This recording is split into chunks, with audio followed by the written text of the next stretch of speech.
তাকায় না।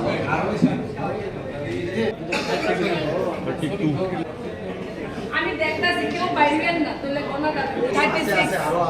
36 দীপান্দা বাইরে কে 36 जी आप रहेंगे नहीं क्या? जानते हैं कि 23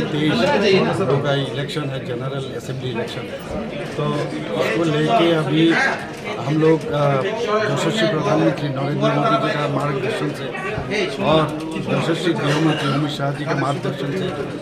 हमारा सर्वभारतीय सभापति JP नड्डा जी जो उनका सहमत से उनका जो यहाँ पर मनोनीत किए हैं अभी इलेक्शन लड़ने के लिए, तो ये सभी ने अब यहाँ पर बैठेंगे हम लोग आने ये जो 2023 का इलेक्शन होने जा रहा है उसमें क्या क्या करना है, कैंडिडेट को किस तरह इलेक्शन लड़ना है, इस विषय पर सब चर्चा होगा यहाँ पर। इसी के कारण सब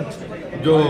मनोनयन इस बार मिला है सभी को लेके हम लोग बैठे हैं यहाँ पर, और हमारा सेंट्रल लीडर भी है, हमारा स्टेट प्रेसिडेंट भी है, सब मिलके अभी यही बातचीत कर रहे हैं।